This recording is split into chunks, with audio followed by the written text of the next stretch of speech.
ini tadi. Maka nanti Pater akan memandu kita, mengajak kita memahami ya dari pengantar, awal pengantar sampai dengan ajaran sosial gereja. Batasnya kalau di situ nanti dengan doa argas ke-8 batasnya. Sesudah itu nanti pendalaman pada pertemuan-pertemuan mingguan atau sarana lingkungan setiap minggunya, dan setiap minggunya ada tema-tema yang dibahas. Untuk itu saya serahkan kepada Pater untuk mengawali bagian yang pertama. Karena saya bagian pengantar dan ini agak berat sedikit, maka saya minta Bapak Ibu semua untuk fokus. Nah, sebelum saya mulai ini, saya mau mengajak dulu.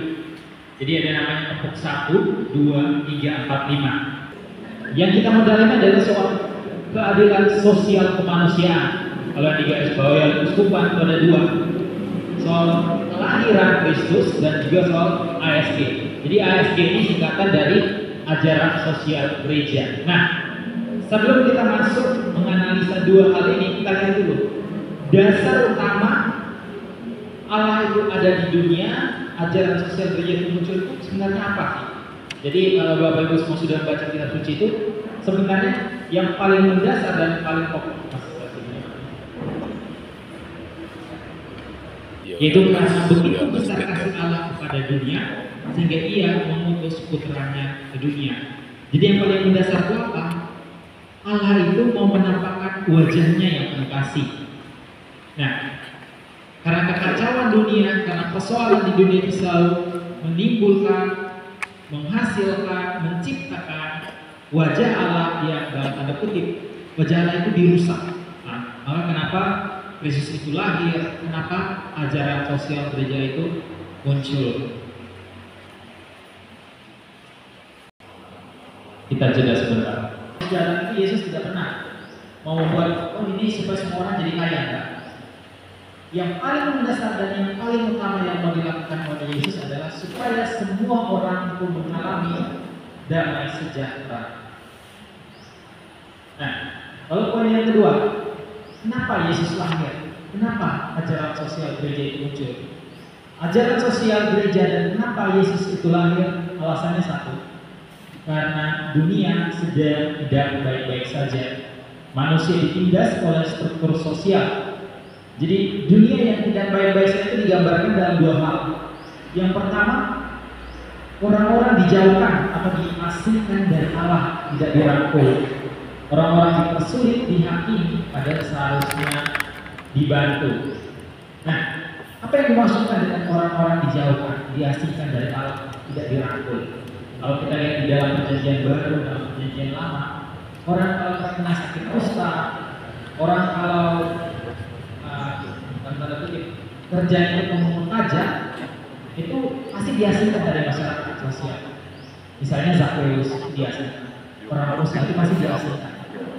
Dan kejadian-kejadian seperti ini itu sebenarnya masih ada di zaman kita. Bahkan terjadi konflik di sini. Kita bisa lihat di lingkungan kita. Ada begitu berapa banyak orang yang kita asingkan. Ada berapa banyak orang yang kita kucilkan. Ada berapa banyak orang yang justru kalau keliru, kalau salah bukan kita bantu, tetapi justru kita enggak hanya menjauhi. Terkadang kita jadikan sebagai bahan obrolan. Padahal orang yang tidak tahu, orang yang tidak bisa seharusnya dibantu, diajari, dituntun, dirangkul. Nah, kalau Bapak Ibu lihat Paus Fransiskus akhir-akhir ini dia cukup keras ya. Beberapa kasus itu kan gereja sangat dalam tanda kutip mau mengasingkan orang-orang LGBT dan sebagainya. Paus Fransiskus tidak. Memang mereka salah, tetapi bukan berarti kita mengasingkan mereka. Mereka tetap harus. Untuk apa Yesus lahir? Untuk apa ajaran sosial gereja itu ada? Yang pertama, itu mau membongkar struktur sosial. Nah, kalau dalam dari keuskupan itu menghendaki struktur sosial yang kita bongkar itu artitra artinya apa? Artinya struktur sosial yang terbentuk di dalam gereja, tetapi dalam relasi dengan masyarakat luar. Nah, kalau bagi saya secara pribadi, kita terlalu cepat untuk keluar. Karena nyatanya menurut saya angkanya itu lebih rukun orang-orang di gereja Katolik dan orang luar dibandingkan orang-orang di gereja Katolik dengan sesama mereka. Gak hanya di kota Gajah, di tempat aja saya mengalami seperti itu. Dan saya lihat, seperti ada saingan-saingan. Ada sepertinya kita nggak bersaing-saingan karena kita adalah satu. Nah, membongkar struktur sosial itu kita bisa lihat dari Yesus. Yang pertama, Yesus makan dan minum berbau dari orang-orang dia asingkan. Nah, yang tadi saya katakan soal menghakimi. Apakah boleh menghakimi? Boleh. Kalau dalam keadaan yang benar. Boleh itu seperti apa? Mungkin tadi, ketika orang melakukan kesalahan boleh kita tahu itu salah. Tetapi kesalahan itu bukan artinya menjadi bahan untuk memojokkan orang itu, bahan untuk mengasihkan orang itu. Tapi kalau kita melihat kesalahan itu, kita tunjukkan kesalahan itu di sini. Lalu yang kedua soal menyembuhkan. Nah, kalau tadi orang-orang yang ngomong cukai, lalu orang-orang zaman itu mereka sebenarnya secara fisik memang sakit, tetapi secara sosial, secara psikis mereka juga sakit. Kenapa? Karena mereka tidak diterima di masyarakat sosial, mereka diasingkan, dianggap najis. Jadi sakitnya itu dialami oleh tiga-tiga. Tetapi Yesus datang, itu Yesus tidak hanya menghilangkan kustanya. Jadi Yesus menyembuhkan mereka dari sakit kusta, tetapi Yesus berbaur dengan mereka. Yesus ada bersama-sama mereka, Yesus makan bersama mereka. Lalu yang terakhir itu yang dibongkar oleh Yesus adalah Kristen di dalam bait Allah, soal kesembelihan. Nah, ini seringkali yang menyulitkan orang-orang untuk masuk ke dalam gereja, yang menyulitkan orang-orang kembali kepada gereja itu sebenarnya orang-orang gereja sendiri. Kalau kita lihat di zaman Yesus dulu, yang membuat orang susah untuk datang kepada Allah itu siapa?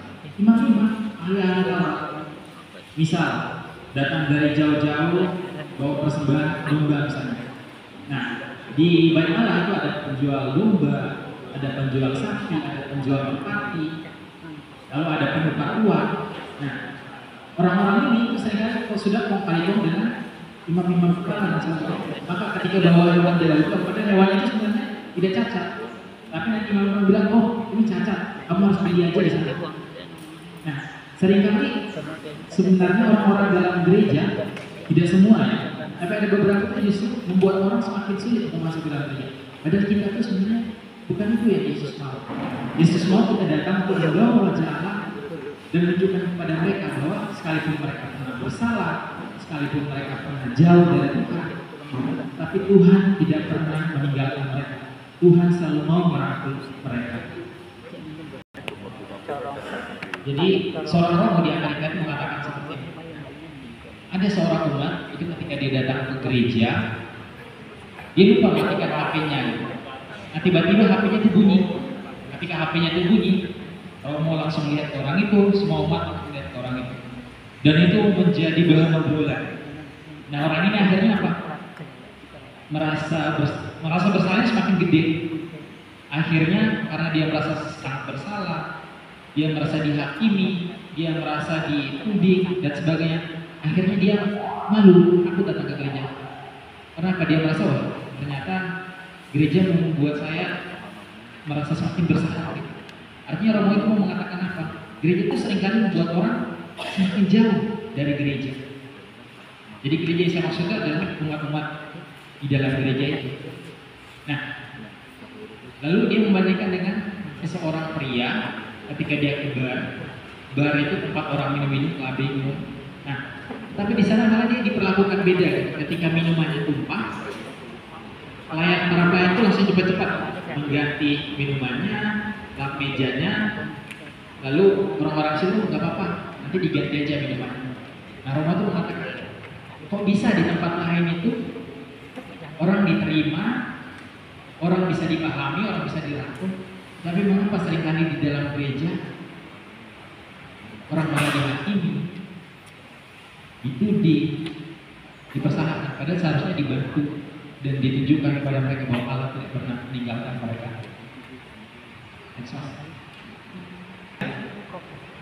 Ketika mau membantu, merangkul, mau memancarkan wajah Allah, mau menunjukkan wajah Allah kepada sesama, itu ada beberapa hal yang harus diperhatikan. Nah, sebelum masuk ke sini saya mau menunjukkan juga ajaran sosial gereja itu selalu berbicara tentang relasi manusia dengan Allah.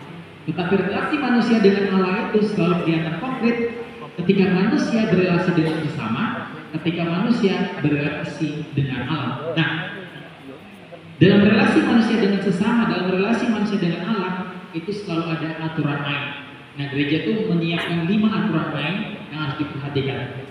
Yang pertama itu soal bonum commune. Nah, bonum commune itu apa? Bonum commune itu kebaikan bersama.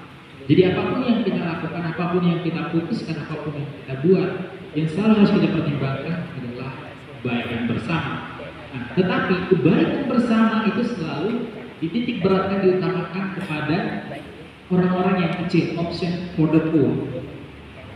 Lalu yang kedua, itu ada tegangan. Ketika kita membantu orang-orang kecil, ada 2 hal yang perlu diperhatikan, yaitu soal solidaritas, itu dari kata solid, kuat, kukuh, sekawan.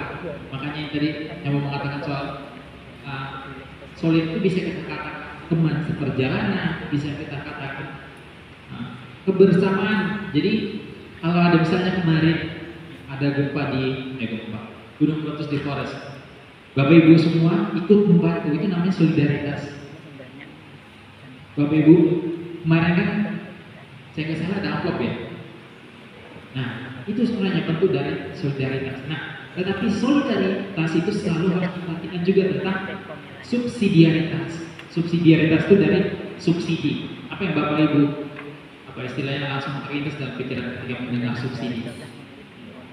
Gratis-gratis ya, namanya subsidi. Nah, apa yang dimaksudkan dengan subsidiaritas? Jadi subsidi, artinya kita membantu orang itu tidak semuanya kita. Kita membantu orang apa yang mereka tidak bisa buat. Jadi subsidiaritas itu kita membantu orang, tapi kita tetap menghormati. Ada hal-hal yang dia bisa lakukan. Apa yang dia bisa lakukan, biarkan dia lakukan. Tapi apa yang dia tidak bisa lakukan, kita bantu. Nah, kalau kita misalnya contoh sederhana misalnya, ini banyak prodiakon ya di sini. Nah, misalnya kalau memimpin doa di lingkungan, biasanya prodiakon baru itu nggak tahu atau masih belajar. Nah, tetapi kan ada beberapa hal pasti mereka bisa. Nah, yang mereka bisa biarkan mereka buat, tapi yang mereka tidak bisa buat kita bantu. Nah, itu maksudnya subsidiaritas. Jadi kita tidak mengambil semua, tidak menggantikan mereka, gitu. Lalu yang terakhir ini soal hak asasi manusia. Tapi ketika kita memperjuangkan soal hak asasi manusia, 4 hal dari sini harus diperhatikan soal kebaikan bersama. Kebaikan bersama itu selalu harus mempertimbangkan orang-orang yang kecil, option for the poor. Nah, tapi option for the poor selalu ada dalam 2 aturan. Ada dalam rangka solidaritas, tetapi solidaritas ini harus dibatasi juga. Kita harus berhenti pada tataran subsidiaritas. Jadi kita tidak mengasingkan, kita tidak menganggap mereka tidak bisa apa-apa. Mereka bisa sesuatu. Kita hanya butuh bantu apa yang mereka tidak bisa. Sekian.